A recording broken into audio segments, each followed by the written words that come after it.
Good morning or good evening to all of you. I'm Bakonirina Rakotomamonjy. I am the chairperson of the CRAterre NGO. We are delighted to have such an important participation to this CRAterre 2022 live virtual event on CRAterre's vision and practices. Thank you very much for joining us. So this session is divided in two parts. We will have 75 minutes dedicated to different case studies. And this will be introduced with a brief historical review of the evolution of CRAterres, followed by a series of case studies illustrating the variety of CRAterre's current activities. We will have insight from France, Iran, Haïti, Saudi Arabia. Through this case study, we are going to talk about Earthen heritage and what it can bring to society in terms of sustainable development, response to climate change, and people's pride and confidence. The last 45 minutes will be devoted to answering your question. For this matter, please write your question in the chat during the talks. At the end of the session, we are going to answer to this question, if the time permits, and we wish so. If we allow us, we are going also to record the conference. And finally, we kindly ask you to mute your microphone. And without further ado, I would like to give the floor to Mr. Thierry Joffroy. Thierry Joffroy is an architect. He has participated in the elaboration and implementation of various projects and programs on the theme of architecture, heritage, and sustainable development, including the elaboration and implementation of the Africa 2009 program. Nowadays, he is the director of the CRAterre team, AE&CC Research Unit at AE&CC, University of Grenoble, France. The floor is yours, Thierry. Thank you, Bako, and welcome to all of you to France. Welcome to all of you to Grenoble. Welcome to the Auvergne Rhône Alpes region, which actually is, we call it the land of pisé. What is pisé? Pisé is a specific soil originated from the Alps mountains, and which is a fantastic soil for construction. And this is actually the reason why we are existing here in Grenoble at the School of Architecture. In the 1970s, a group of students made a very interesting discovery that you could build with earth. And it was a kind of incredible surprise. One could build with what it had under its feet. So fantastic idea, and that was explored, and that became the source of our knowledge. So this heritage is quite numerous. We finally managed to identify that there's about 1 million of houses and different constructions, which goes up to landlord houses and barns. And this is how we started to learn of Earthen architecture and starting to analyze this heritage, see how it was behaving and how it had passed so many years. Some of the houses are more than 300, 400 years. Some are more recent, mostly from the 19th century, but still in quite very good state nowadays. What was even more interesting is that we discovered that by the end of the 18th century and the beginning of the 19th century, several authors started to write on this building tradition. And one of them is very known, is François Cointreau, who was translated in many languages. And he has also been a very interesting source of knowledge to all of us. So this group of students from the School of Architecture started to explore what could be earth construction elsewhere in the world. And these are the locations of places of interest which were visited by this group: USA, Peru, Burkina Faso, Morocco, Algeria, and Egypt were some of the first explored places where we found very interesting traditions of building with earth. And from this, CRAterre started in 1979 officially as an NGO, non-governmental organization, which was gathering together students and teachers of the School of Architecture of Grenoble, but also professionals in the fields from Belgium, from Algeria, Peru, and Burkina Faso. And the first symbolic act was publishing, disseminating, and you have on the right here the quite well-known Construire en Terre, which was the first book that was published by CRAterre. But the idea was to do things in the field. And immediately after these publications, there were some interest in France for developing contemporary architecture built with earth. And this is the Domaine de la Terre, which is 64 flats built with earth, which was developed from 1983 to 1985. Another major project, which happened almost simultaneously from 1980, was a project in Mayotte Island, which was a development project for low-cost housing, and which was one of the main interests of CRAterre from the beginning, and I will come back to it later on. So the origins are in the 1970s, the foundation of CRAterre 1979, and later on there was an evolution, and in 1984, the School of Architecture launched a 2-year postmaster course, which is still existing today. In 1986, we became an official research laboratory of the Ministry of Culture. And in 2010, we joined with another research team at the School of Architecture to become the Architecture, Environment and Culture Constructive Research Unit, which was well classified by the High Committee for Research in France, and that allowed us to gain Laboratory of Excellence status. Today, we still have a double status, the NGO and the research team, which is something extremely interesting. That means that we are able to develop both academic activities, research and training, but also a lot of activities in the field. We still have strong links with the School of Architecture, of course, at all levels, but we have also UNESCO chair, which was launched in 1998. As I said earlier, the beginning of CRAterre was more, the interest was more on ecological building techniques, but also low-cost housing for the masses. But by the end of the 1980s, at the request of some colleagues at ICCROM, we started to be involved in what we called by that time the Gaia project, which was a CRAterre ICCROM initiative, which developed with a lot of training sessions, PAT 89, PAT 90, PAT 92, and also was the relaunch of what is today ICCROM, and the International Scientific Committee of E-commerce on Auvergne Architectural Heritage. And later on, this project was continued with the Getty Conservation Institute, who joined from 1996, with as the most important activities which were launched by that time, the courses which were called PAT 96 and PAT 99, which were organized in Chanchan in Peru.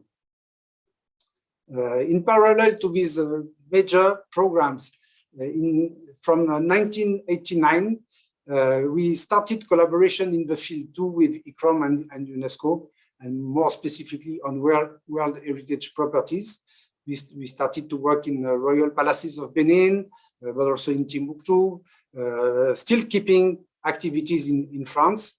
And something which has interested us very much by that time, and which comes from our low-cost housing culture, is that we shared with ICCROM a lot the concept of preventive conservation. So we have been developing a lot the idea of how we could apply preventive conservation principles to the conservation of Auvergne architecture. The idea was to find also low-cost solutions so that we could have a larger impact and ensure sustainability. As an example of what we started to develop is an example in Ghana on the Asante traditional buildings, which we found in the state of where you see on the above picture, with problems of drainage, roofs which were too narrow. And the idea was quite simple, is that enlarge the roofs and provide a good drainage at the base, so to have what is the traditional principle of the durability of an architecture, a good head and good boots. These activities led us to develop a larger program with ICCROM, but also with UNESCO, which was called Africa 2009.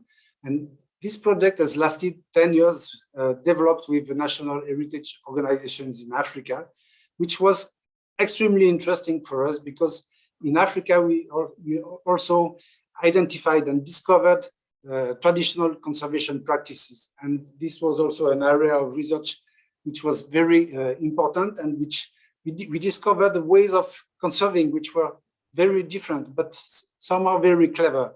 So we started to develop more research on that and see how we could apply such practices and how we could also identify their strengths, their weaknesses, and maybe make some proposals for new ways of conserving, but taking into account these practices. Another important thing that we found also in Africa is that there was a real need for linking conservation to local development. And this is something we also developed a lot at this occasion. So this is the idea illustrated here on some works we did in the Bandiagara cliffs in Mali. How could we inspire from the traditional architecture on the left to build something more contemporary and of course with the idea of giving answers to the expectations and the needs of the local people who also want to modernize their life. The issue is you want to modernize, but sometimes when you modernize, you lose a lot of your traditions and you lose a lot of good things. So the idea was from a diagnosis, identification of needs, but also reverse design processes and participatory approaches to make some new proposals that give the impression of change, but do not change too much. Today, CRAterre has still a double status, the independent NGO and the School of Architecture. We are still a research laboratory and UNESCO chair, and we continue to have a World Heritage Auvergne Architecture program with UNESCO. What is interesting in our activities and that we like very much in CRAterre is that we have complementary activities. We have these side projects, which are very important, programs with different international organizations, but we link them with research, training, but also dissemination. And we have also a scientific framework, which is the building materials on one side, which is kind of base, the heritage, but also the housing, the contemporary construction. So let me start with the case study. It's a presentation that I've been preparing with Bakonirina Rakotomamonjy, who introduced this event. And this presentation is on tools for local governments to protect and favor sustainable conservation and reuse of Auvergne heritage in the Auvergne Rhône Alpes region in France. So the pisé in Rhône Alpes region has some values that remain underestimated, even though we have been developing activities for now almost 40 years, it remains underestimated. And adaptations by the owners to contemporary needs often raise problems, conservation problems, and actually part of them are linked to local government action and sometimes non-action. What we've been developing is an integrated long-term program. One of the first activity that we did within this program was mapping of areas where rammed earth is present. And this is what you can see here in our region. So you have a map of France to identify where we are, and this is where we are, and Grenoble being here. I hope the arrow is seen. I'm not sure. So we confirmed here that about 1 million structures were existing in our region, and this represents 20% of the municipalities in the region, and in some villages it's up to 80% of the housing built, which are built with remdorf. So it's quite important because it's 3 million inhabitants in our region, so it's something not small. We also established a full list of already gazetted architectural ensembles and individual properties, and identified existing protective measures. So from these 1 million, it's only 62 were listed. That doesn't mean that the others are not important. There are places where people live, there are houses where people live, and they are still in use, and people more and more appreciate them, and they want to conserve them, but also they want to transform them, and sometimes they need orientations for this. We worked on this characterization of this pisé heritage, identifying the values, looking at the state of conservation, and the conservation, but also the transformation practices. And you have here on the right, quite impressive building in Lyon, which is actually where we organized the last CRAterre 2016 conference.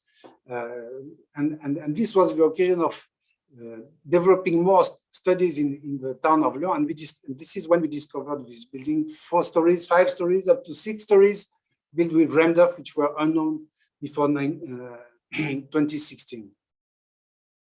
We also tried to identify bad practices, but also good practices. And this is an example of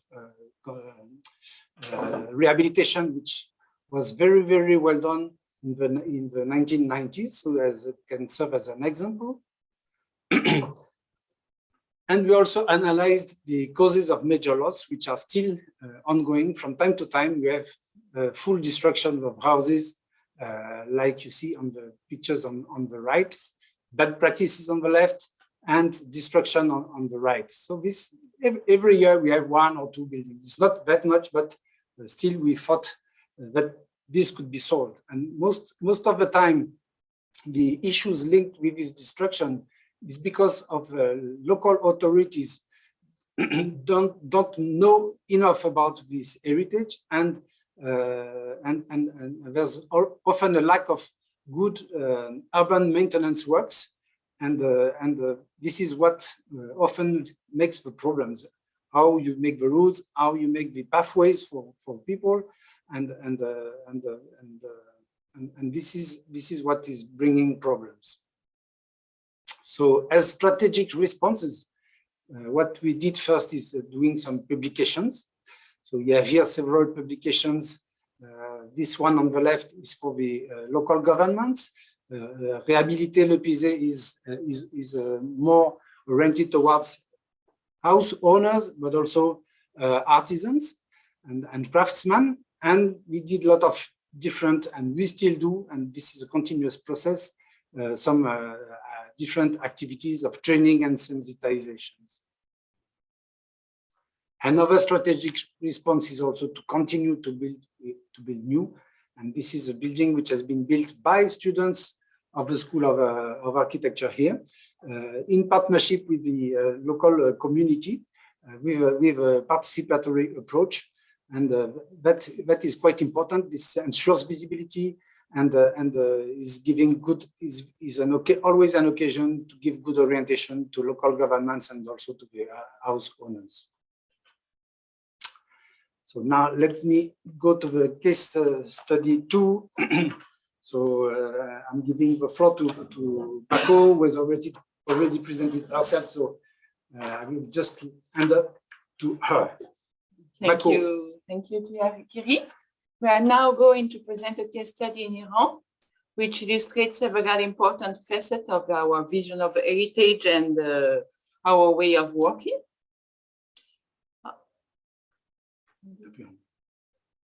Yes. We have been working in Iran for over 20 years at the request of the Iranian partners. The action in Iran have been structuring for us and for the local partners. We have undertaken several multi-year projects, allowing us to address in-depth issues related to a variety of situations, such as the archaeological site of Chogazambil, the cultural landscape of Vam, risk reduction and community in Ardakan, and finally, urban cultural landscape like in Yazd. The project have enabled research, innovation, technical organizational response, and support to our main partner in the Ministry of Culture, which is ICCROM. ICCROM is an expanding structure, which in 2000 managed 3 World Heritage sites, and in 2017 managed 24 sites, from which 16 made of earthen material. With so many listed sites in the World Heritage list, the competence of ICCROM is undeniable. However, when Iran embarked in the inscription of the historic city of Yazd, mostly made of adobe, major management and conservation issues arose. 3 key challenges were identified in 2017. First, the difficulty of coordinating a large number of stakeholders on a city scale. Second, the numerous private owners who hold the majority of the heritage and need assistance and advices for the maintenance of their earthen construction. And finally, the fact that it was not allowed to build in earthen material in an earthquake-prone zone, such as Yazd, whereas to ensure the authenticity of the site, the World Heritage site, earth construction is necessary. The 4-year project submitted to the European Union is a direct response to local needs and the requirement of the new World Heritage status. The project is a concrete contribution to the implementation of the management plan and the international convention. To implement this project, we are collaborating with a wide range of actors. We work closely with the Ministry of Culture, the Municipality of Yazd, the University of Yazd and its Department of Architecture, Engineering, and its research center. Each of these partners are key to relay the conservation momentum to the whole Yazd community. In the project, 5 lines of action are underway. The first axis concerns the diagnosis and the monitoring, which facilitate the mutual understanding of different actors as recommended by the Vienna Memorandum. This is done with participatory diagnosis and monitoring, with institutions, with citizens in the field, and with online applications. The second axis concerns the development of research as recommended by the 72 Convention. The aim is to provide technical and regulatory responses to authorized earthen construction adapted to seismic realities. A laboratory has been set, and research is ongoing on quality and performance on Adobe and better architectural design. The third axis concerns the implementation of a local building resource center, a service facilitating maintenance, rehabilitation, and new construction. The local building resource centers include a site for Adobe production, a database of skilled professionals, and guidelines for good practice in the city. The fourth axis concerns the implementation of several pilot and demonstrative projects. In accordance with the recommendation of the 72 Convention, they aim to work out operating methods and to give the heritage a function in the life of the community.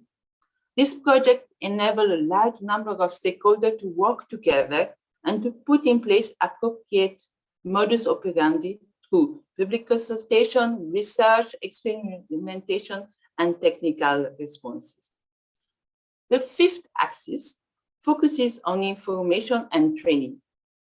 This is in line with the FARO Convention. It It is done through public talks, site visits, technical advices, webinar, and workshop. We will also organize a training on holistic management. This will take stock of all lessons learned from this 4-year project. This reflection on holistic management also draws on 20 years of collaboration with many partners in Iran: the Ministry of Culture, the Ministry of Housing, university, craftsmen, architects, archaeologists, and the community in general. 5 days ago, we organized a conference on Earthen architecture together with our friends and Iranian colleagues. They told us how enriching this partnership was for them to develop research, to innovate, and to respond to local needs. I would like to take this opportunity to say that CRAterre also has grown enormously from this collaboration with Iran and with all its partners around the world. It is a long-term work, but it's really rewarding. Thank you for listening. I will now give the floor to Philippe. Thank you, Bako. So let me quickly introduce Philippe, who is going to talk of Haïti. Philippe is an architect. He's a researcher at CRAterre. He is heading the Habitat program at CRAterre, including works that we do on disaster risk reduction issues. He's currently involved in research and projects on sustainable and resilient built environment using the concept of local building cultures towards potential contribution to reach the sustainable development goals of the United Nations. So Philippe. Thank you. Okay, so I'm going to present you a project that we have started with Haiti. This project is followed the huge earthquake that the country have experienced in January 2010, which struck the capital of the country and they had a very devastating effect on communities and built environment, as you can see on this slide.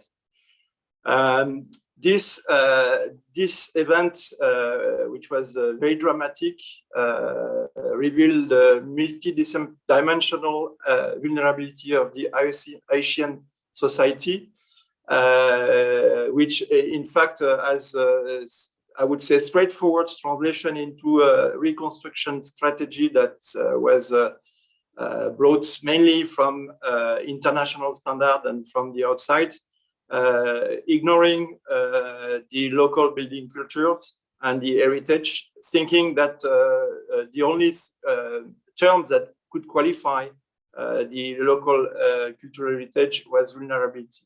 But in fact, with good eyes, I would say, many traditional buildings show good behavior against the earthquake. And it was a very inspiring source of knowledge on which we have decided to base our collaboration with local NGO and communities.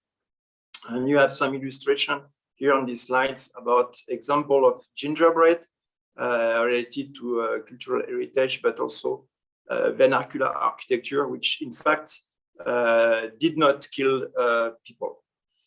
Then very quickly with partners, the local NGO that asked for support, we went through a rapid assessment to identify not only the architecture that we can find in the outskirts of Port-au-Prince, but also encompassing the various aspects that are very important to understand this culture, covering the aspect technical, social, economical, etc.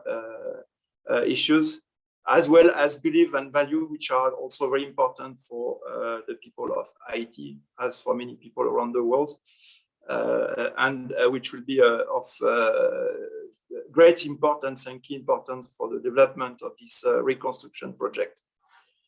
So very quickly, we had the possibility also to associate partners from the university in Grenoble, University Grenoble Alpes, especially one civil engineering team that had to develop a very specific approach towards the modeling and understanding of how behave this type of structure that we have identified, and also the type of solution with this bracing that you can see on one of the slides that would improve the behavior of the houses against earthquake, but also against cyclone events that are very important.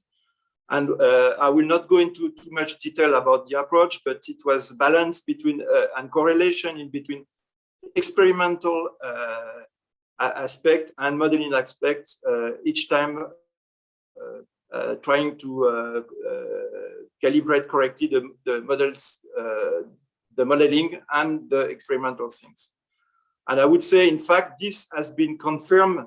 All this work has been confirmed by the very recent earthquake that again Haiti has suffered last August, where you can see that this improved construction using bracing and other particular devices has been able to provide a safe environment for the local people. So during the development of the project, also what was very important is to understand how the mode of living of people and the way this project could be also support for developments. That means using local building culture as not only, I would say, a quantitative answer to the problem of housing, but also qualitative by involving all the different actors in the communities through the construction process, allowing people to get more knowledge, recognitions, and also economical and sensitive.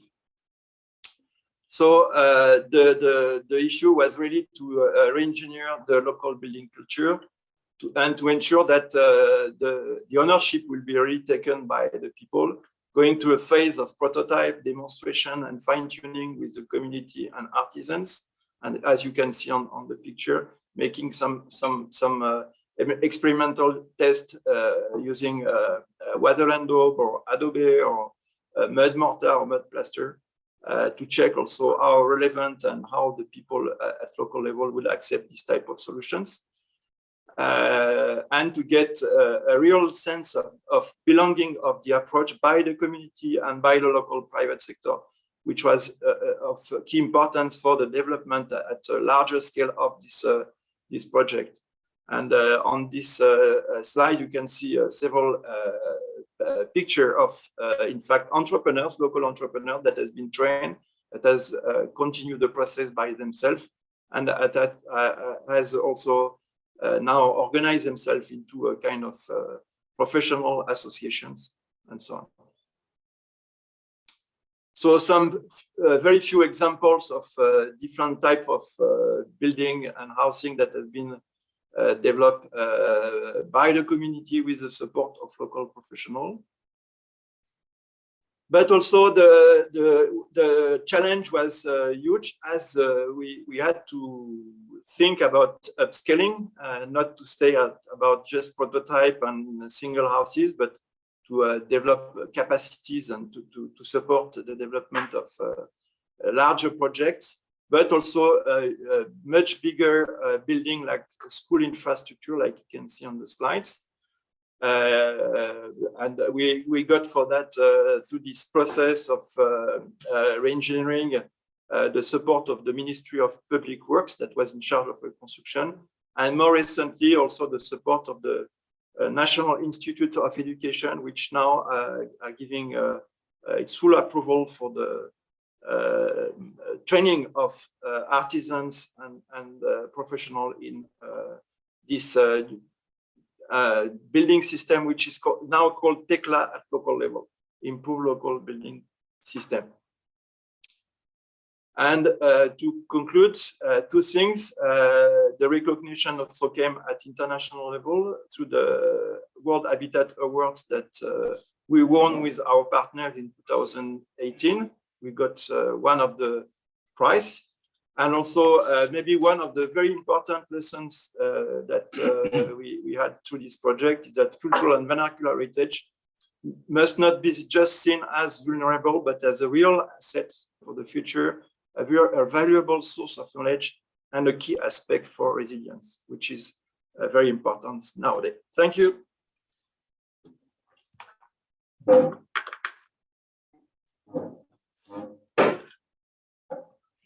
Thank you, Philippe. So I'm coming back with some few slides on the Mayotte Island. Mayotte Island, I've been speaking about it a bit earlier in the introduction. What is very interesting in the project in Mayotte is that it's at the base, it's a kind of technical project. So in our scheme, it would be more in the material axis of research. But what we discovered is that it's not only that. And so though a lot of buildings have been built and are technically correct, and with a technology which has not much to see with traditional building techniques, compressed of blocks, which is made with machines, and compacted soil, and in the case of Mayotte, the quality of soil was not very good, so we had to stabilize it with cement. But the idea in the beginning was that there was need for housing improvement, but also to respond to ecological questions. And these ecological questions were mostly two: scarcity of wood for building traditional houses, but also for modern construction, the question of sand, which was taken on the beaches and which was starting to present major ecological risks. So what was done by that time is there was a strong will of the French government. It's a French island in the Indian Ocean. So there was quite a lot of means which were developed there, but it was very important, and it actually managed to identify potential resources in the island. It allowed to do some experimentation works, construction of prototypes, and that resulted in doing things very similar to actually what would be done in a traditional way. That means that the island was covered with 14 small block factories. It was not one big factory which was put in one place. There was really a lot of researches which were done on identifying the local sources of materials and making things at the local level. So it's not every village where it's block factories, but not far from it. A lot of efforts were made to train masons and workers. There were also continuous support to the overall network of professionals that have been established. This has led at some point to the construction of 20,000 housing units, which is quite incredible in 20 years, in the 21st years. Later on, this was a bit forgotten because some companies came with a new equipment and they started to crush stones, etc. And there was a tendency to come back to more modern technologies. But there has been recently efforts made to come back to this to the use of these compressed earth blocks, because they respond better and the people like it. Actually, another problem that we also faced, and which is faced including in places like Iran, we saw it a bit earlier, is the question of standards. As you don't have standard, you have difficulties, and there's a kind of global trend of willing to have standards, willing to have references, and this is something that we have been working on recently. That means even after 30, 40 years of experience of this technology, we had to prove again that it was sustainable. But still, something that we realize along the way is that why this project worked that well. This project worked that well because of the acceptance by the population. And why acceptance by the population is that there has been a major initial initiative, which was launching an ethnographic study. And this is what allowed to propose housing designs that were very close to the mode of living of the local communities, and also identifying what were the constraints, the needs and the expectations of the people. And that was also one important reason. Culture is important, even if you want to develop or implement modern building solutions. Taking into culture is still a very important advantage. So this was a short presentation on Mayotte. I'm now going to hand over to Alix Hubert. Alix Hubert is also an architect specialized in Auvergne construction. Since 2010, she regularly collaborates with CRAterre and the School of Architecture here through coordination and technical support missions on various projects, including housing and school construction, but also repair projects in Haïti and Congo, etc. And she has been working recently on the Earth sector development project, which she's going to present to us.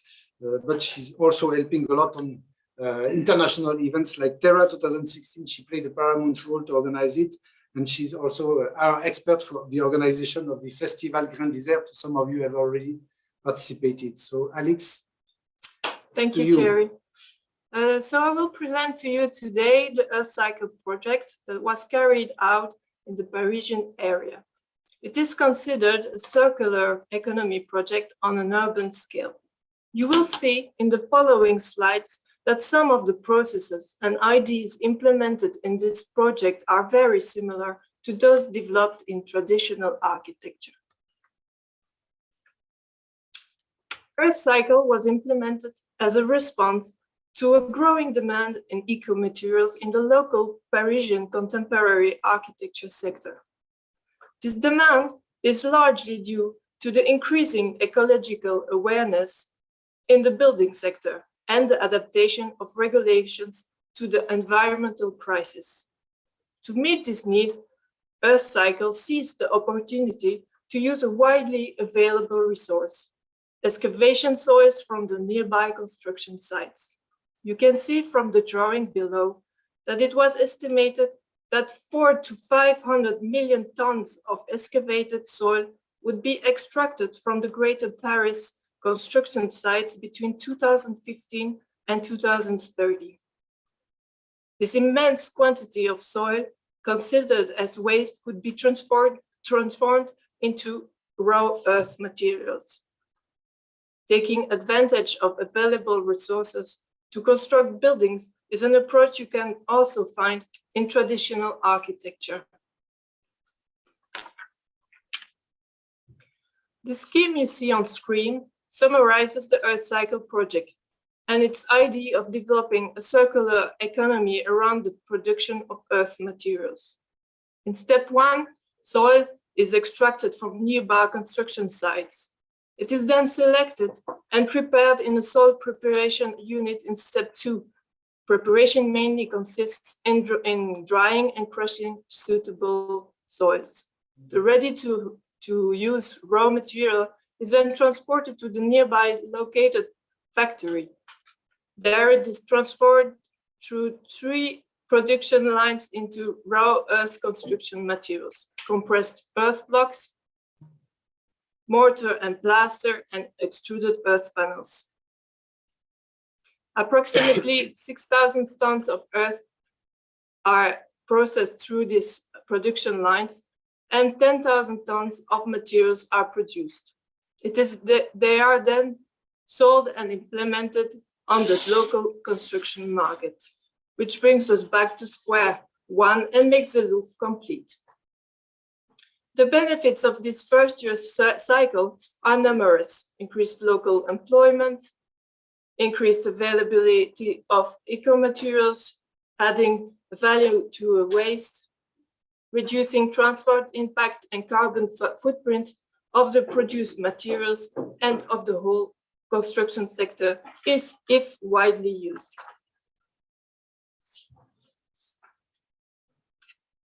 The project was considered as innovative and experimental, and as such, it was financed by the European Union's Fund of Urban Innovative Actions and by the Île-de-France region. It was also retained as an industrial demonstrator of the sustainable city by the French Ministry of Ecology. It gathered 13 partners, all experts in the material transformation cycle and in raw earth construction. The project lasted for 3.5 years and ended in October 2021 with the launch of the production in the newly built earth cycle factory. When trying to promote the use of raw earth materials, it is not enough to just produce and sell them. Indeed, if you have no adequate regulations, no architects and engineers to design and build correctly with this material, nor the workforce to implement it, you are going nowhere. That's why Earth Cycle also needed to support the development of the entire local earth sector by advancing on regulation through the filing of 3 technical certifications, by developing knowledge and know-how on design and implementation with earth materials at all levels, by offering training and technical support to architects, engineers, contractors, and craftsmen, and finally, by facilitating the transfer of this new sector to other regions and European cities. The idea is that in order to maintain environmental, economic, and social benefits, can go back, thank you. Each earth cycle has to remain local and adapted to the local building context. CRAterre implements this same type of approach in traditional architectural contexts because the development of local earth sector meets the same types of challenges, and at the same time, it can develop a local contemporary earthen architecture. When producing materials, it is also necessary to think about the strategy of use that you want to promote. To support the correct use of its materials, Earth Cycle decided to promote uses that are in line with the knowledge learned in traditional architecture, uses with a good head and good boots, but also adapted to local building culture, facilitating its implementation. As Paris had a great tradition of masonry, it was decided to produce compressed earth blocks as a masonry solution. I will end this presentation with some views of the completed project. You can see here the factory that was built in the city of Sevran. It is a factory of 2,500 square meters in an intermediate scale between a craft workshop and a large production unit. Here you see some views of the production area and also of the implemented materials, compressed earth blocks and also extruded panels. And finally, to illustrate the existing dynamics in the Parisian area, here you can see the project, Manufacture sur Seine. This project will implement 7,000 square meters of earth materials from excavation earth and should see its construction start in 2022. It was designed by Amateur Studio and Wangshu, Joly Loiret, Lipski and Relais, and Yam Studio. I thank you very much for listening. Thank you.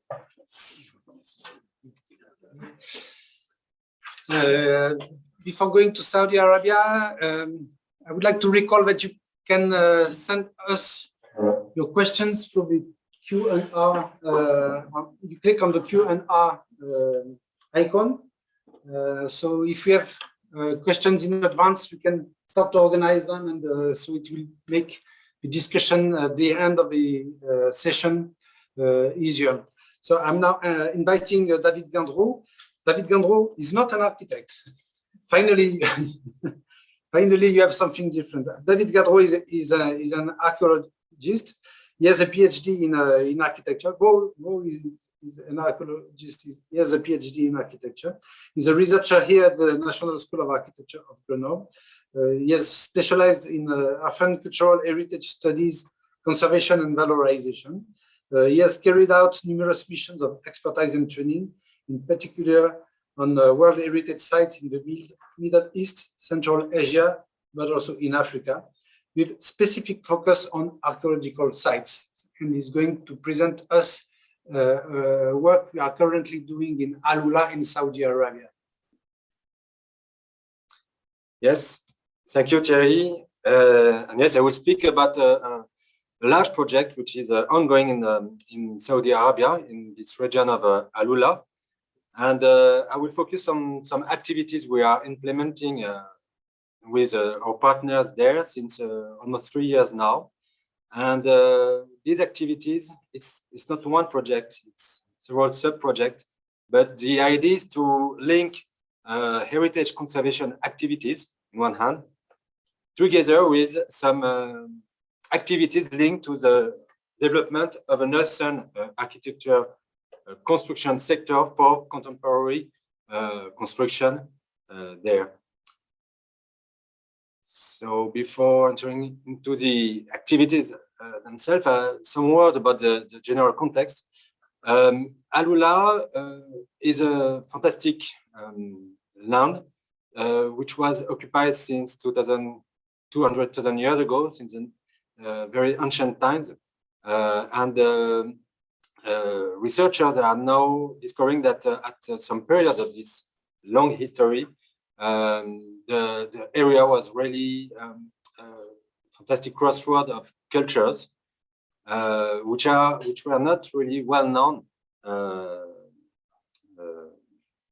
before the new research is implemented since about 4 years there. But Alula, it is also a new town developed in the 80s, about 40,000 inhabitants there, who deserve solutions for building in this very specific desert and arid context. And there is some involvement to think about a new architecture for these inhabitants. And above all, Alula is a focal point, is very important in the spirit of the Kingdom Vision for 2030. And the Kingdom Vision is basically turned toward a large opening on the territory of Saudi Arabia to the world. And some sites have been selected, and Alula is probably one of the most important ones which has been selected for that. So as a result of all this, it results in a great outstanding heritage, cultural, but also natural there.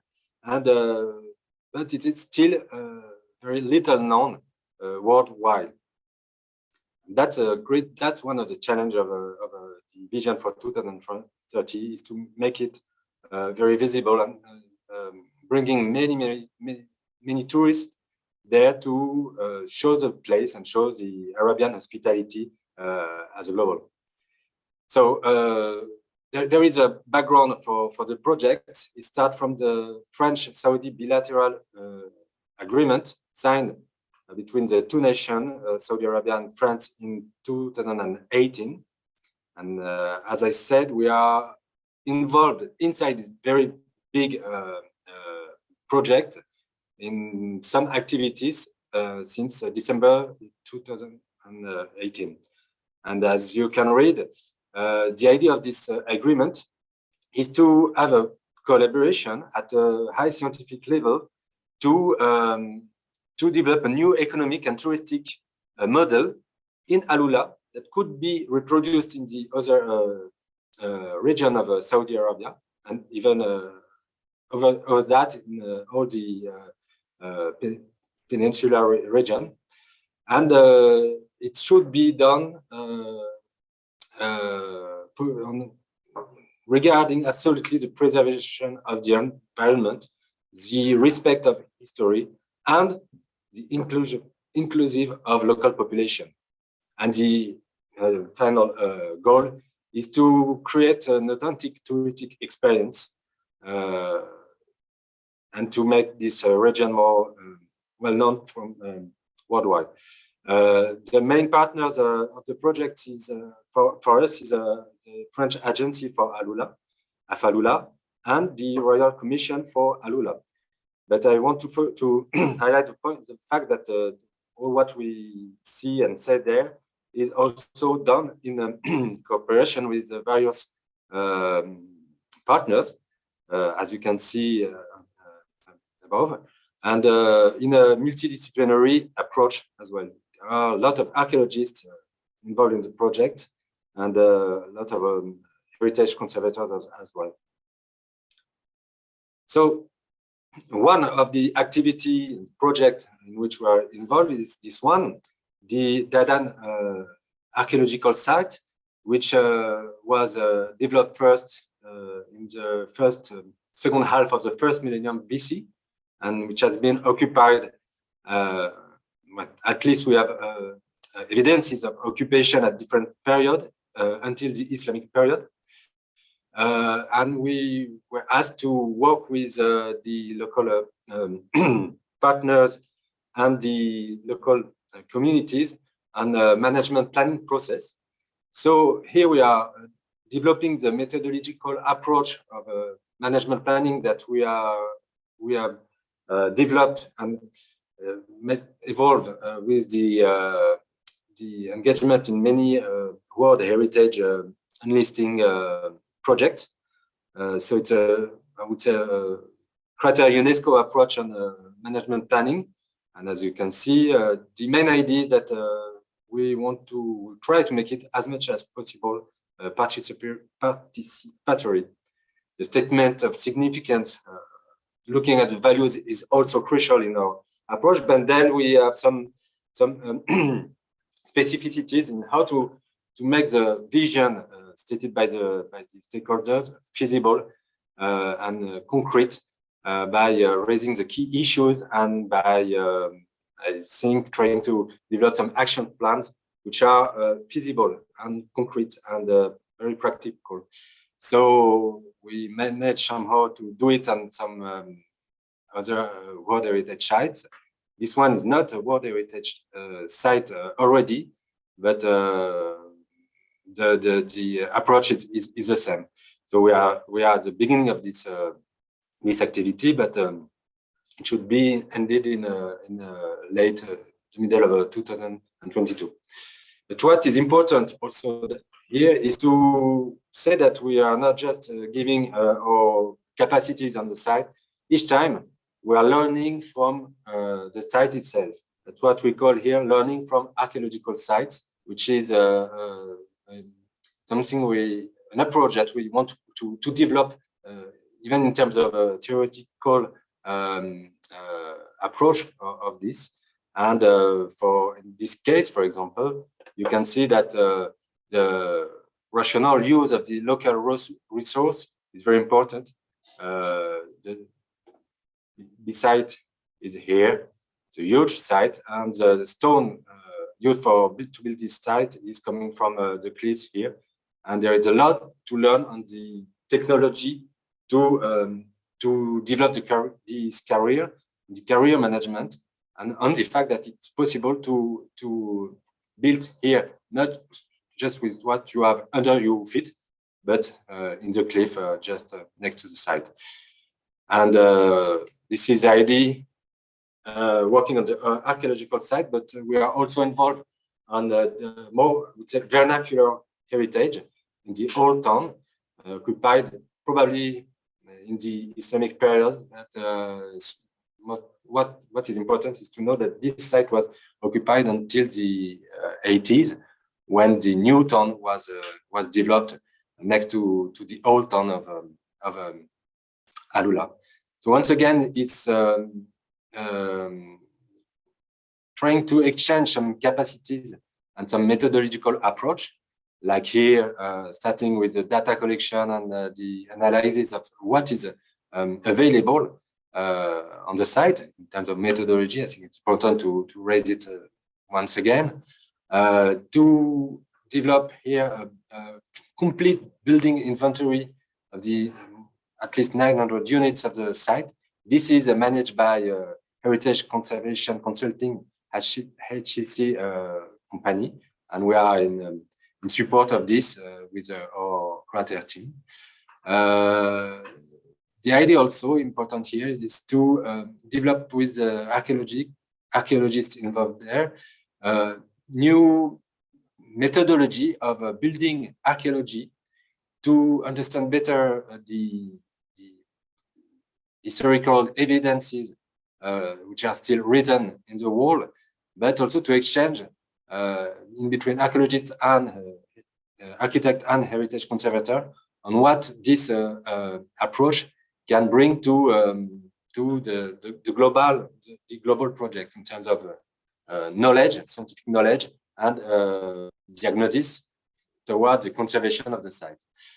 Okay, we are also developing conservation guidelines for the old town, which is now under a large conservation, restoration, reuse process with several companies working there to conserve it in a general way, global way, different approaches from a very preventative conservation activities to reuse and the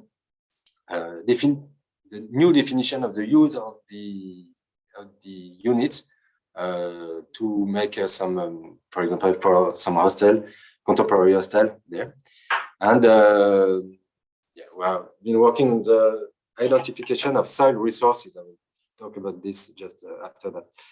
Once again, we try to give to the site, but we also learn a lot from the site.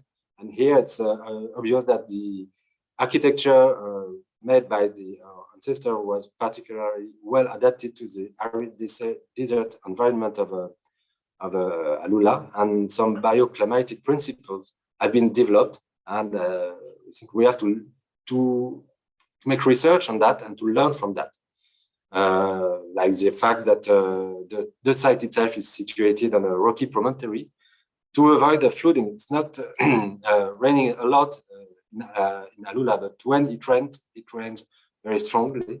And the fact that the people choose a clever place to locate is also a lesson we have to learn from that. One important outcome of the project is that a lot of researches have been done to identify soils which could be used for the conservation of the old town, but not only for the conservation. Also, we have identified more than 25 potential soil quarries, and to analyze it, we have developed a field laboratory on site. It's important to be very close from the site as much as possible, and not bringing back the bricks in our laboratory in France and doing the only research there. So I'm coming to the other aspect of the project is how benefiting from this research on heritage and specifically on the location of the potential soil resources to try to give not solution, but to give proposal for a new contemporary architecture using the lesson we have learned from the heritage and the knowledge we have gained from the resources in the land. So this is what we have done, a pre-study of a production unit of earth material, and we have also developed some sample walls at this stage of the project. So what we have been able to do, and I can tell you that there are some now new contemporary earthen wall which have been implemented next to the airport of Alula by an Egyptian company who is using, I would say, some results of what has been done there. And I will end with a very important point, I would say, is that all this should be done as much as possible with the communities. And so that's why we are developing we have developed some workshops in Alula, in the old town and in the new town. And we have now some perspectives on raising capacity at a larger scale with in Riyadh with the Royal Institute of Traditional Arts, and also in Jeddah with the King Abdulaziz University. And of course, we want to continue with the communities in Alula. And I thank you very much for listening. So I will now come to some few concluding words, trying to extract what we have learned for the last 30 years. So first point is that conserving Earthen architectural heritage in a sustainable perspective is not always easy. The fact is that there's a great variety of heritage categories within this field of Earthen architectural heritage. The building techniques and modalities that have ensured their durability up to today are also extremely different. So each of them is necessitates specific approaches. So thus, it is important to adopt an humble attitude, to work with local stakeholders and communities.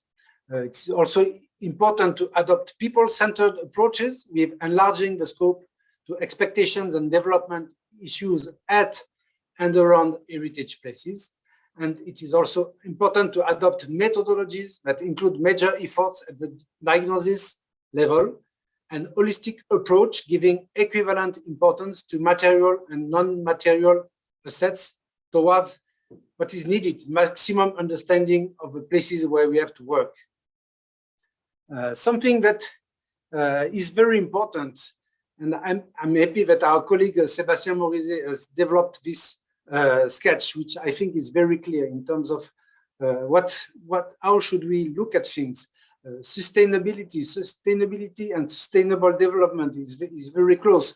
So we can easily, and even in conservation of Earthen architectural heritage, use this, this organization of a reflection on sustainable development within the 5 pillars of sustainable development, which is culture, social, economic, environmental, all this being managed or governed, whatever you want to call it. The issue is that there's a need of balance. You cannot look at culture if you don't look at social. You cannot look at economic without looking at environmental. So all this is balanced. And a very important question is to take that into account. And when you want to start a project, what is the balance today?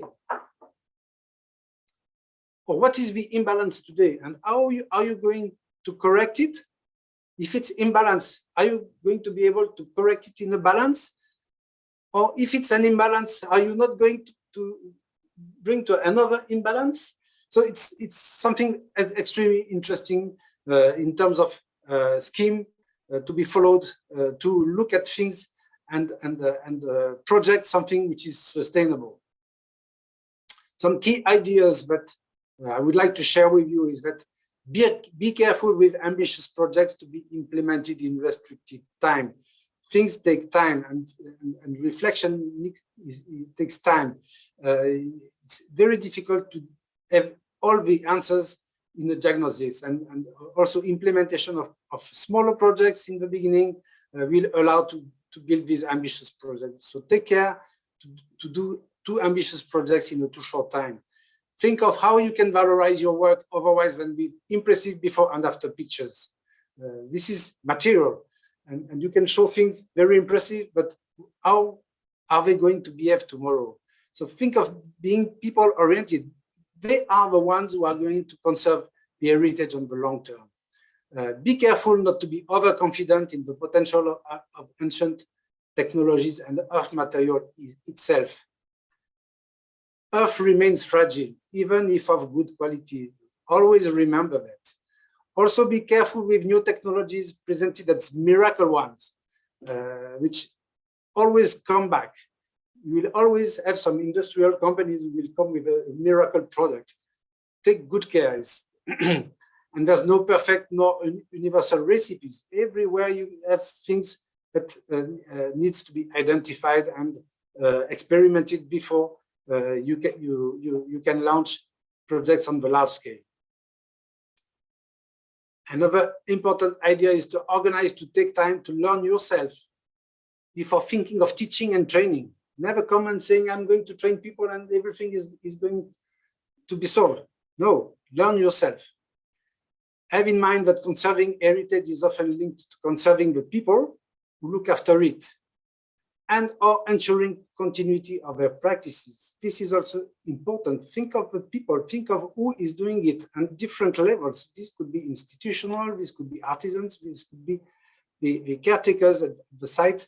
So they are the ones who are doing it on the long run. So these are people very important to work with.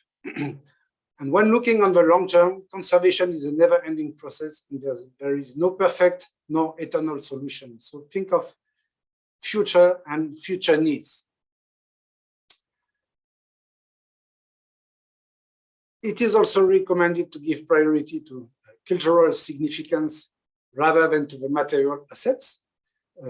Preventive conservation, I've been talking about it, and it's been promoted by ICCROM since very long time. I think it's very, very, very effective in Earthen architecture. Actually, Earthen architecture is preventive conservation if you look at it in most of the traditions. So adopting preventive conservation as a kind of rule for our solution is what is making things cheap and affordable and making things sustainable in terms of practices.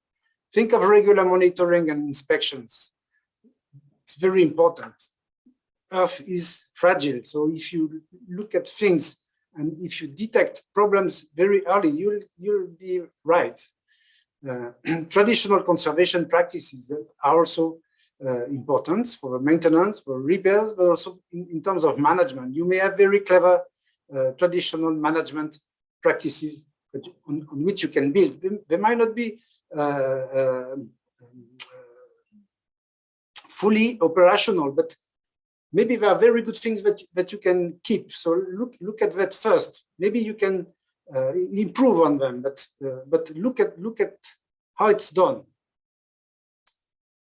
And another point is planning towards establishing long-term favorable conditions. The idea here is not to restore, but it's to establish favorable conditions. That means you will include in your project the issue of financial resource generation, natural and human resource management, capacity building activities, and this leads to the idea of management plan that also need to develop these issues. And the last priority would be to explore possibilities for your decisions to also benefit the local populations with facilitating their resilience and sustainable development. To that end, conserving the heritage is potentially important for improving daily use and life, for tourism and economic development, as well as for local pride and self-confidence. But also, for long we have been saying Earth is not important in itself, but for what it can do for the society. And today, in the same line, I would like to end this presentation with adding Earthen architectural heritage is not important just as an heritage, even if it has outstanding universal values. It is also important because it often has great potential as an inspiring source of knowledge that can be reused today for better responding to the global challenges that we are facing. This goes to the concepts of sustainable development, climate change, hazard mitigations. And this also calls for reverse engineering, reverse design practices towards effective responses to people's constraints, needs, and expectations. As some acknowledgements, I would like to end this presentation with thanking our colleagues at CRAterre. We are quite a number here, almost 40 people. Sometimes it goes up to 80 people working every year with us. So they all contribute to this work, and the AE&CC research unit, the School of Architecture, the University of Grenoble, and we belong to it now, and they are helping us for their contributions to this work. We also thank all our partners in France and in many places around the world, both in the field and in training activities. A specific mention to the 41 partners of the UNESCO Chair on Earthen Architecture. Special thanks to ICCROM and the UNESCO World Heritage Center for their confidence for the last 30 years, but also to the European Union, World Monument Fund, ALIF, and etc., etc. And I cannot quote all of them, and the French Ministries of Culture and Foreign Affairs. A special thanks to the Getty Conservation Institute for inviting us to prepare this online event. And I want to end also with a particular thought to our dear colleague Hugo Huben, unfortunately passed away last year. And while he had the paramount role as being the first expert of CRAterre who collaborated with ICCROM in the 80s and introduced us in that field. Also, a particular thought today to two other colleagues who played important roles in the development of our reflections, who also passed away last year, Ali Oulsidi from Mali and Léonard Aonon from Benin. Thank you very much for your attention. And I'm now going to hand over to Bako for the question and answers. And she's been looking at the questions, so I'm handing over to her. If you have more questions, you can still continue to ask questions through the Q&A system. Thank you. Thank you, Thierry. Thank you for the panelists who mostly respect the timing. That's very good. We are now going to share the questions. We have two persons wanting to make comments directly and others that have sent us remarks. I can maybe share the screen to share the questions. So we have got general questions that have been asked, and also more technical question. So the easy one, maybe in green, will today's presentation be available after for participants? Yes. That's good news. Thank you, Thierry. Yes, through CRAterre 2020-22 website. Yes, thank you. But probably also on CRAterre website.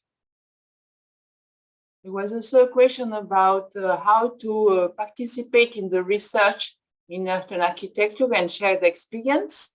I guess that a conference like CRAterre 2022 and the many conferences that are organized worldwide are a good platform to share your experience. We have got then 3 more technical questions.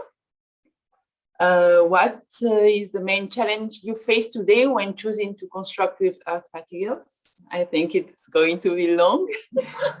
Maybe we can have 1 or 2 main issues, because it's not an easy task to build with earth construction. And also about how feasible and affordable is to build with prefabricated earth element. Is it really interesting? Maybe it's a question for Alix or the other panelists. Also a question on how do you make the material more attractive and competitive in comparison to other material?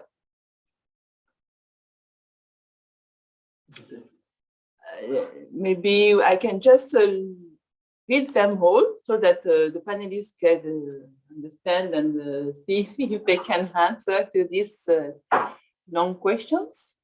What kind of technique you have been using in your recent construction? Do we use additive to make the earthen construction more durable? Or we just use our large hat and big pair of boots? They want also to know what are the earthen tests that we use to reassure developers and engineers so that they believe in earth construction. And what do we think about earth-bath construction? That's for now. I guess there are 6 other questions waiting for us, but maybe the panelists want to answer already. Maybe we can come back. Who wants to talk, please? The main one of okay, Philippe, but I'm not going to be the only one to answer. But one of the main challenges is I would say the recognition and the acceptance. And very often we have been asked for building standards and things like that, which is I would not say a tricky thing, but a long process that is normally supported by industrialists that have economical interest to invest into the research. And one of the difficulties that we don't have, not yet, and it might not be a good thing also, to have industrialists. But I think, yes, question of standards, which is related to the insurance issue as well. And so while we have a huge and tremendous and still probably the most popular building material in the world, we have to still prove that it works. This is a paradoxical. So if someone wants to complete my say. Alix Hubert, you want to talk? Yes, I can. So one of the main challenges is as Philippe said, is regulation, because mostly of the time,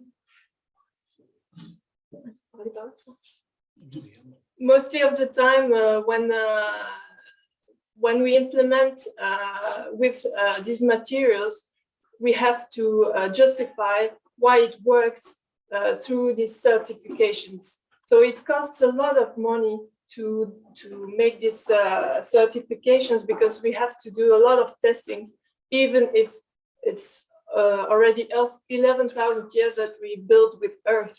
We have to do like fire resistant testing. We have to do testing on the resistance of the structures we implement. And the other problem is that we also have difficulties to find people to implement on site the solutions.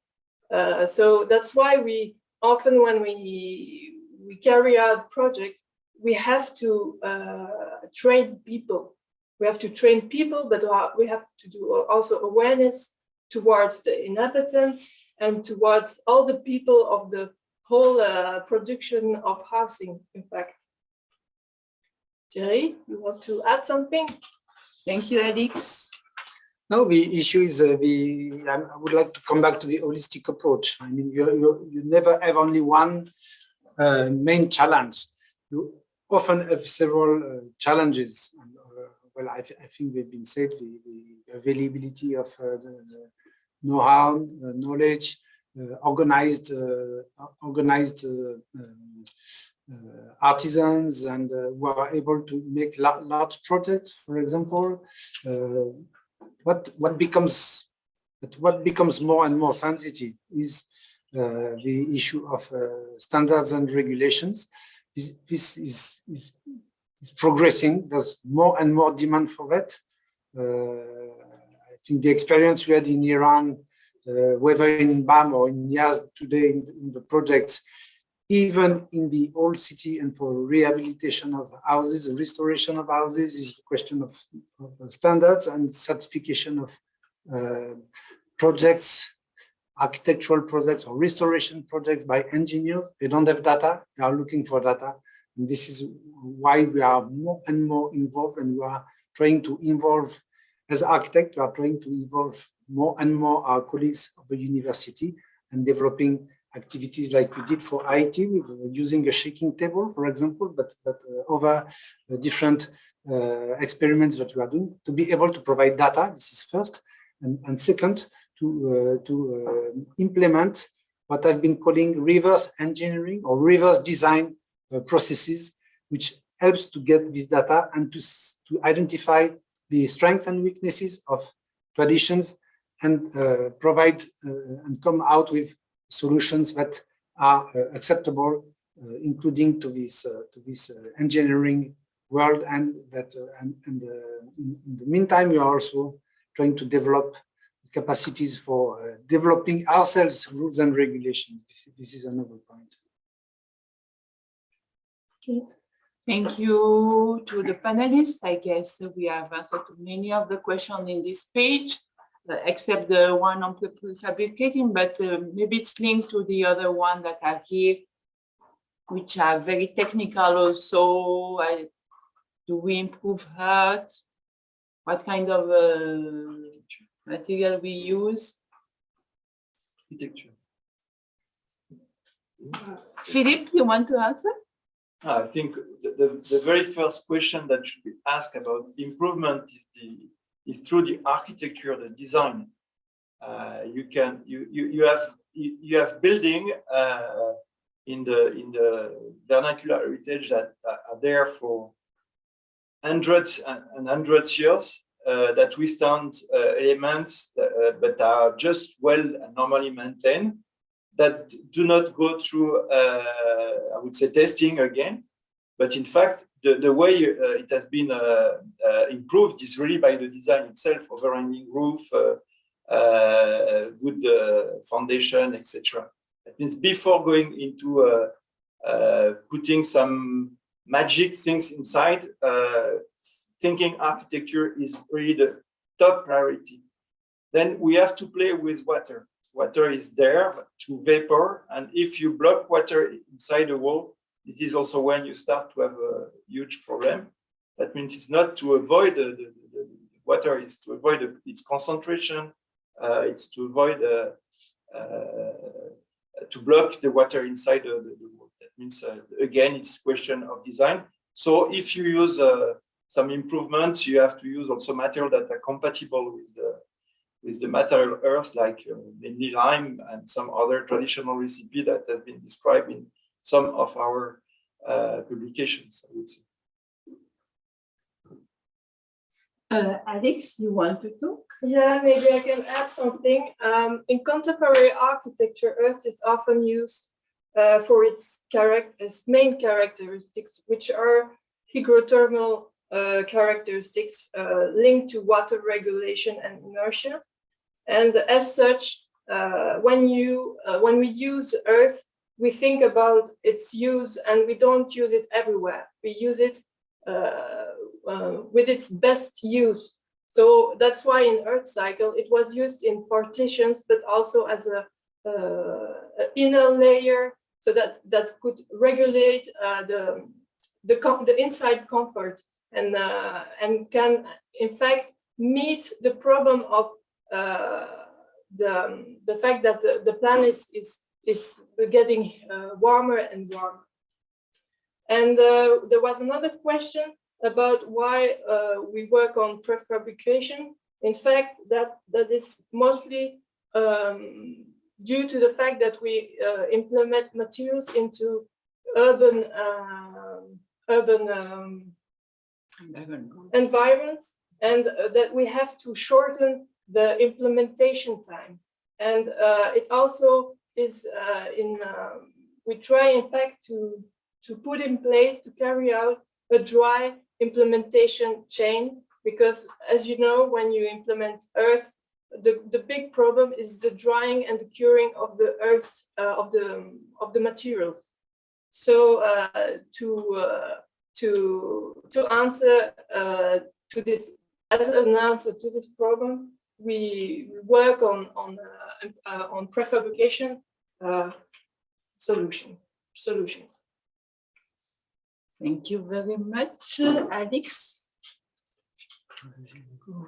You still want to? I think it's important to respond maybe a bit more to the question of additives and coatings.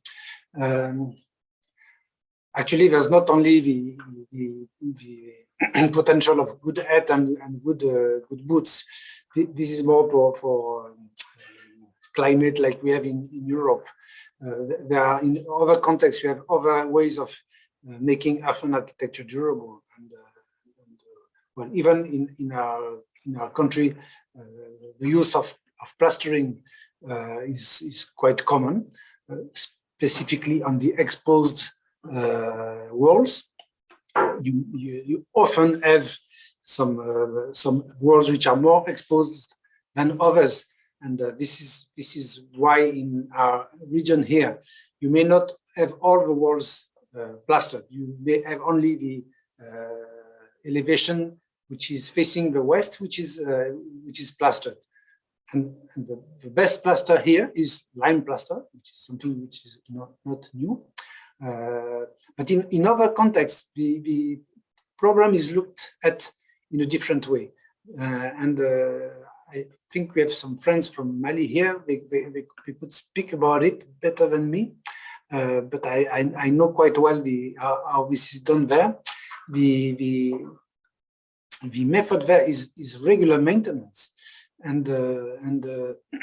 So when the plaster has been washed by the heavy rains, which occur almost every year, including well, more specifically in the Sahel region, and it's the desert, but it's not always fully desert. You have heavy rains also in this context.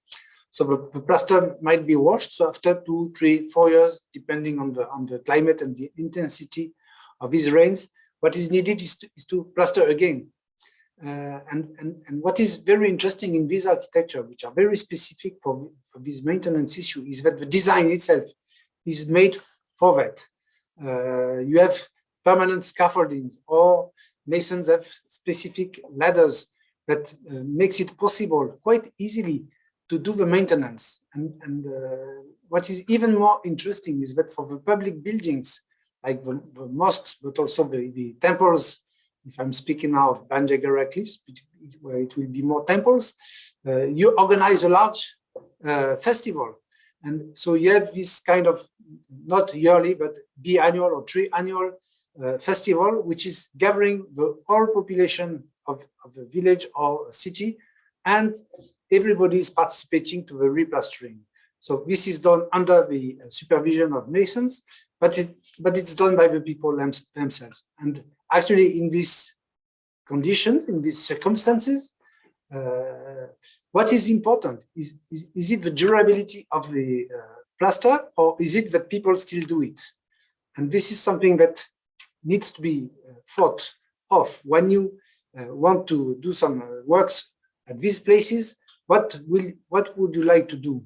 To work on the material or to work on the people? And look at how the people are organized. If you have difficulties, what are they? Is it transport of water? And sometimes it might be things very simple, and you can save a tradition and in the meantime conserve durably or sustainably a monument.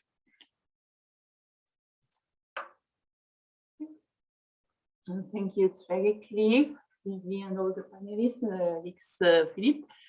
Maybe while we are still organizing some of the remaining questions, I had 2 persons who would like to talk. Is it possible for them to talk?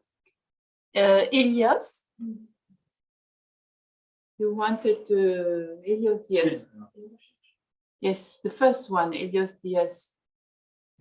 You wanted, dear friend, you raise your hand. You have to open your mic, please, and it will be a pleasure to listen to you. If you're still online, or while he's getting organized, maybe we can listen to Linda Osinzadeh. Linda, you have the floor if you would like to.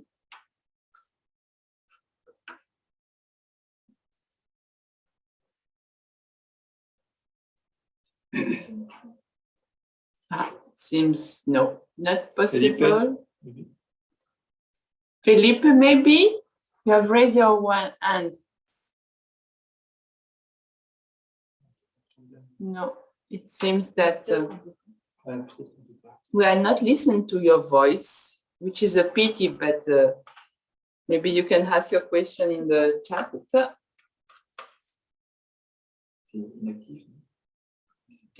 Bon. Anyway, we have got other questions that have been shared to us. I will share the screen for all of us to see.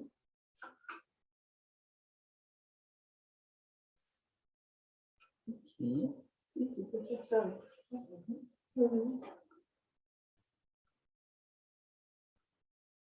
So maybe one question for David. Why Alula is not on the Saudi tentative list?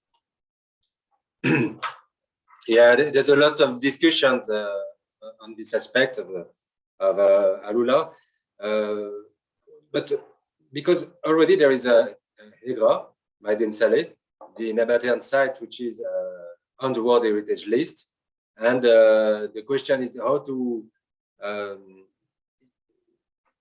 should we include Alula and all the heritage of Alula in extension to this list, or should it be a separate file?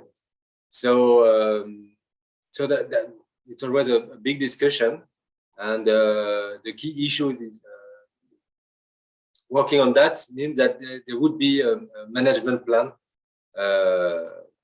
which would include all the heritage to be inscribed on the last. So the discussion is still ongoing, and I don't have the last clues of what is said, but that's here. I think it is a reason why it's not already in the tentative list in itself. And when we speak about Alula, it's so many different assets, so that the question is is there. Okay, thank you, David. There is a question about more very technical question on how to constructing bathroom in a mud house. Maybe we can ask you to visit the website of CRAterre, because there are some rehabilitation guidelines online, and it will be easier for you to understand the response to that question than answering it now in the conference. There is a question with support in our project, and how is the fundraising process? Which project? The one we undertake. All projects. Generally speaking, we either the projects are financed by the government themselves because they ask, they need it, and they have their own fund. Sometimes when it's World Heritage Site, the UNESCO fundraise for the management and the conservation of this World Heritage Site, and then we are contracted for that. Sometimes we design the project in response to EU calls, and we design this project with the local partners, and we succeed in the fundraising. Generally speaking, is like that. So it's governmental fundraising or private fundraising. And generally the design is, I think the key is listening to the local needs and really understanding the context. As Thierry said in his presentation, when you know very well the context and the need, then when you design the project, it makes your project really more bankable for the one who is financing, because you are answering to the needs. There is another question, maybe a question on Thierry. You want to re-inspire it? Maybe the one on engineers' practice. At what point can the collaborating groups call the indigenous practice? I would probably look at it in another way, because what has been our experience is that if a practice has vanished, it has been, well, from what we tried, it has been impossible to come back to a traditional practice. More specifically, practices which are community practices, gathering whole population of a village, for example. If this vanishes, probably it's lost forever. Well, maybe I should not say that, because things may change, like the attitude that people have in our region nowadays is much better now than 20 years or 30 years ago. 30 years ago, people were plastering with cement everywhere, and today they have a different attitude towards heritage. So maybe I should not say that.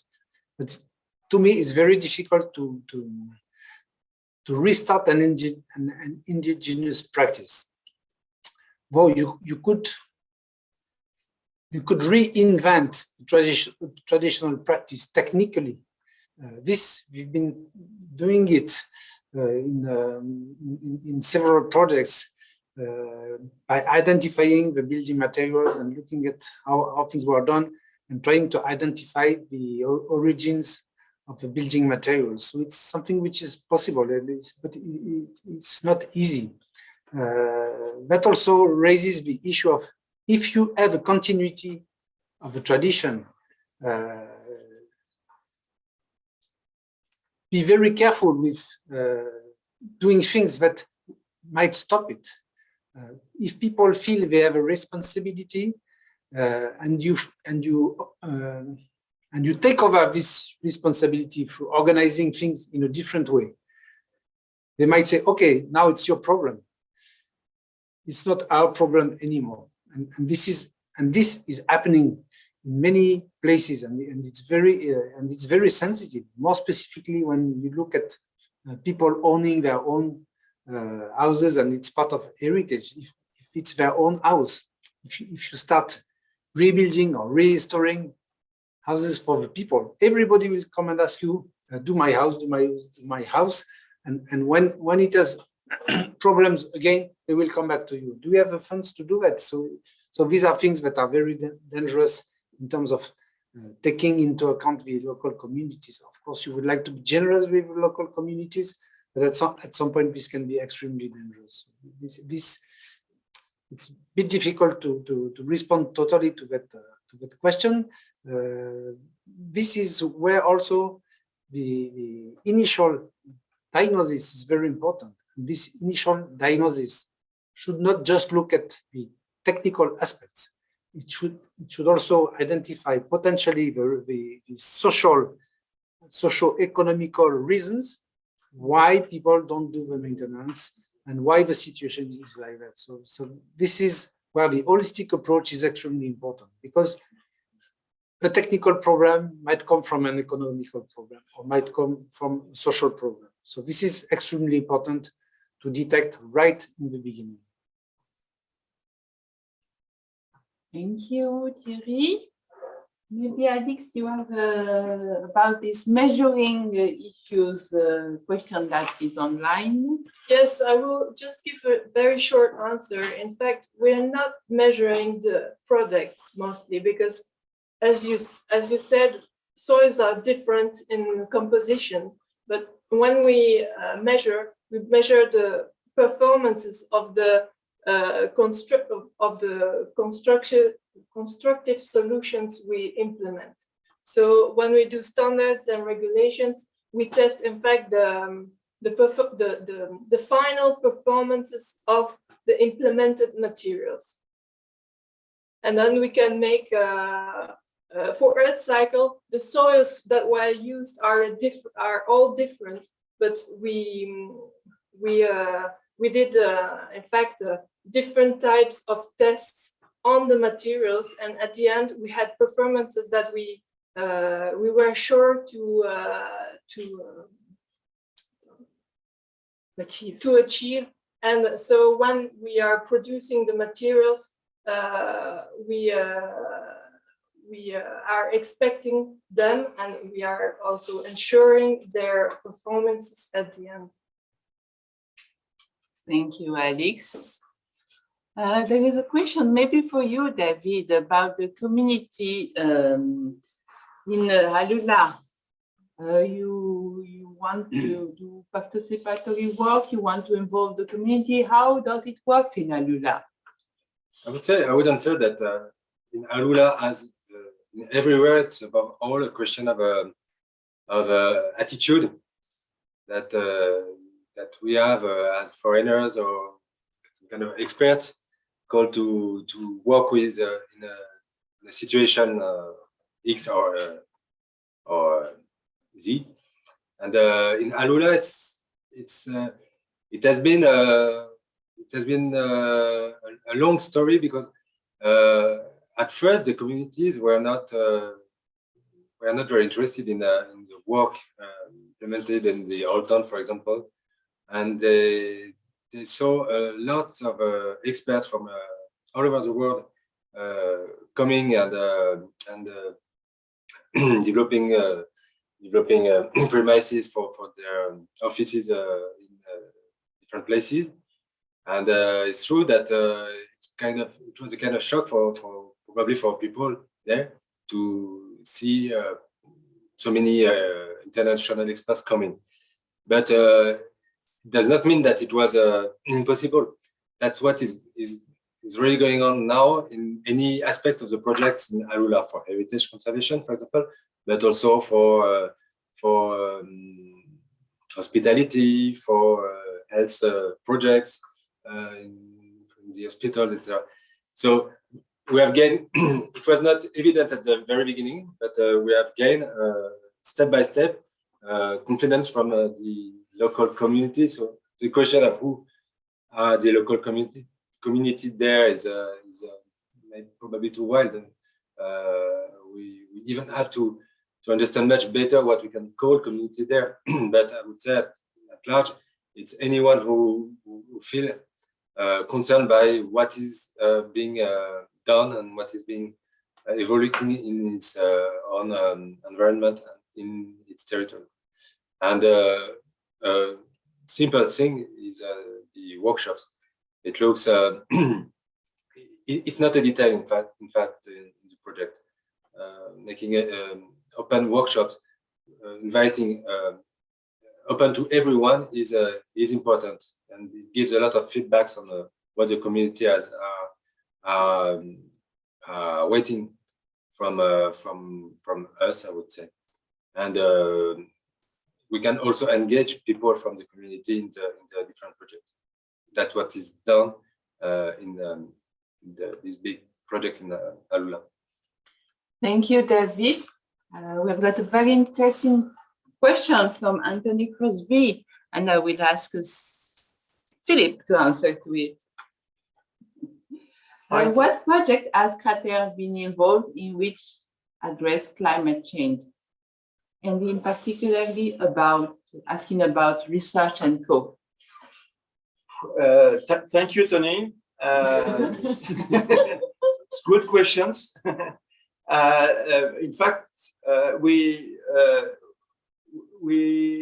have almost all our projects related to climate adaptations, but maybe the most sensitive ones are those that where we are involved in post-disaster reconstruction, which is a project that we have been involved for now regularly, unfortunately for the place where the event arrived, for more than 20 years, where we integrate this aspect into the design and the improvement of the local situations, either by trying to source material that have a low or no impact on the environment and very limited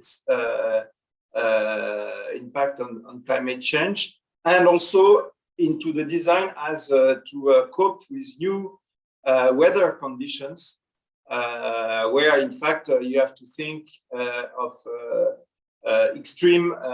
more extreme temperature, more extreme event, etc., etc. Maybe one particular project that we are a little proud of right now is the one that we have in Senegal, doing specific building for it's not housing, it's granaries for onion, where we have been asked to provide solutions to cope with the change of climate and conservation of agricultural culture for people.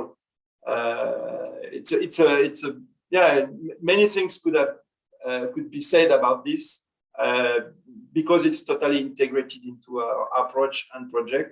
Maybe not probably sufficiently explicit, but implicitly we always have this in mind. I hope it has answered your question, Tony, and I'm very pleased to see you around you today.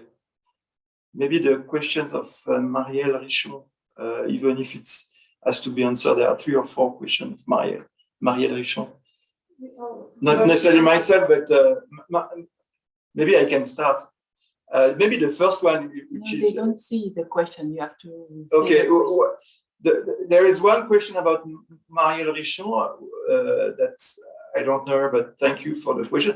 That has been asked, it's not the first time, amongst the speakers of CRAterre who lives in Earthen house.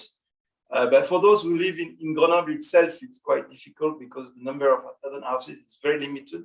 That means, but myself, I have less excuse as I'm living in Lyon, which is a city where you can still find lots of Earthen architecture. But unfortunately, as I has to be very close to the railway station, I had no opportunity to find these houses. But we have a few of our colleagues that are living, especially those are in rural area, that are living in Earthen architecture, Earthen house, and so on. The second one, that how do you imagine CRAterre in 2030, maybe, and 2050? I think this is the question we should ask to our colleagues, I mean, our partners. We believe that we are playing a role of facilitator, promoter of a certain approach towards Earthen architecture. But this is a question that we have to ask inside, of course, but also with all the community, how we can best serve the people that would like to think about the future, not only of Earthen architecture, but how these materials, this architecture can serve the society. This is my answer. So, thank you. Just for yes, there was a question about Alula very quickly. Yes, Alula is now open to tourism. The question was, is it open to tourism yet, Alula? And the answer is yes. And since 2 weeks ago, there is even a direct flight from Paris to Alula, weekly flight. So it starts to be more and more open. Maybe I can respond to Javier. Yes. On what we do in France in terms of legally reinforce the implementation of traditional contemporary construction. Actually, what we did in the 80s, the domaine de la terre, which I've been showing in the beginning of the presentation, is something we cannot do anymore today. I said there's a trend globally to ask for legal framework, to ask for data. We don't have this data. Actually, in our exploration for Lyon, we have identified that in the 19th century there were rules and regulations, actually very clever, very simple, and very constructive, good and good goods. For example, front elevations with very lot of openings should not be built with earth, but built with stones or burnt bricks, things like this, which some are very clever. This is something which no longer can satisfy the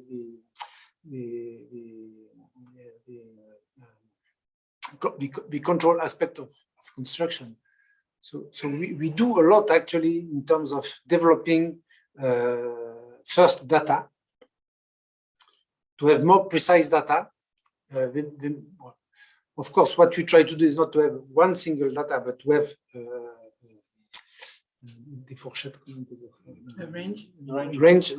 range of data in which you are, so that you can address the variety of the quality of the building materials, and then develop from this data, develop the standards, the size of the walls, the thickness, the length of the wall, etc., etc. We are doing a lot. Actually, tomorrow morning there's an examination of the text that we've been preparing. It's going to be done by the CSTB, Centre Scientifique et Technique du Bâtiment, so the National Scientific Research Center for Construction, and to develop for a certain type of wall. And we are doing like this almost 2-3 every year now in our activities. So it's something that needs to develop, and it's not easy, and it's not a daily fight, but it's really something which has become very important to us. Alix, yes, you want to add on this? Yeah, I would like to add something on the question of Xavier. Can you come back to the question? It's more. Thank you. On how to legally reinforce the use of natural building materials. In fact, in France, since January 2020, there is a new environmental regulation in place, and that has to the fact that you have to take into account the life cycle of materials, and mechanically it favors the use of natural building materials as they come from local resources. And in fact, the whole behavior of the architects, but also designers and the engineers, etc., is evolving because of this regulation. So, parallel to that, we have the whole earth sector that is organizing itself and is also pushed by the government to make professional rules, which is called the PNTER, and which aim is to, after that, so that we haven't got to do these certifications anymore, and that we can use, in fact, these common professional rules to use earth materials. Yes, thank you very much, Alix. We have a question, I think. Yes, I think I would like to answer to the question we have from the Syrian who work in an ambitious project of solidarity. And they are facing a problem with the population because they are against earthen houses, and in particular domed house. Maybe what kind of keys we want to, and tips we want to share to our friends from Syria. It's always, it happens often in our project, but maybe we can give a piece of hope to our Syrian colleagues. It was maybe I'm not too familiar to the Syrian context, but as far as I know, we have had one of our colleagues that did lots of work in the Maris World Heritage Site, which is an archaeological site, and then it was before the very sad and dramatic events that happened over there. And there was also a record of the traditional architecture that you mentioned, made of domes, etc. Also with the perspective to also re-engineer this type of architecture for the future. If you are interested, I think we have some publication on our website that we will mention in the chat. I mean the link to the website.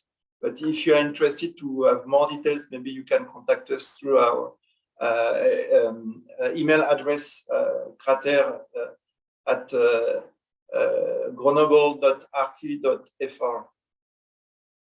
Okay, it's now on the chat. Huh? Thank you very much. We are almost at the end of our session. Thierry, you want maybe I to... can just try to respond again. I think that's the challenge is to, what you can keep and what you should change, and what are the required improvements. So that's the challenge. So, but there are technical solutions. So we don't. It's difficult to speak about that in a short time, and but it's something that we often address with demonstrations. There are technical solutions. Find the right technical solution which would complement what is the existing, and you may solve the issue. So the time has gone very fast. What we can do, if some of you have more questions, is that you can go to our website where there's quite a lot of information. We have actually several websites. One is more institutional, and the other one called hypothese.org. But the two are links where you can download a lot of documents, including technical documents. So you might not find the exact solution, but you might inspire from what you will see in these documents. And if you have some specific questions, you can send messages to the address. I think Bako has sent the address, the generic email address of CRAterre, and we'll try to respond to you. And we need now to close this very interesting event. So thank you for all of you to have participated in this event. Again, I would like to thank the Getty Conservation Institute for organizing it in the framework of Terra 2022. Hopefully, we will meet there in Santa Fe next June. Some of us will be there, not all of us, but some of us will be present there. So it might be another opportunity for discussions. I would like also to take this opportunity to inform you that in the framework of the World Heritage Auvergne Architecture Program, we are planning a series of seminars by the end of this year. The dates are not fixed, as those are supposed to be organized in the framework of the 50th anniversary of the 1972 convention related to the protection of natural and cultural heritage. So this, of course, will be announced in our website, and we have your addresses, so we will be able to send you the information. And this will be a totally other format, with leaving more space to some of our partners depending on the three different teams we want to develop. The first team is urban heritage. The second is protection of heritage in case of armed conflicts, and the third will be heritage and development. So these are the three topics that we will be developing within these three webinars to be organized by the end of the year. So thank you again for being present with us, and hope to see you very soon, and we can keep in contact in the next months, years, tens of years. And thank you again, and bye bye, and thank you to all the colleagues here who have organized. Thank you. This. Bye bye. Bye. Thank you. Sorry for the question we couldn't answer, but the time is against us, and thank you to organizers. Bye bye. Bye bye. Thank you.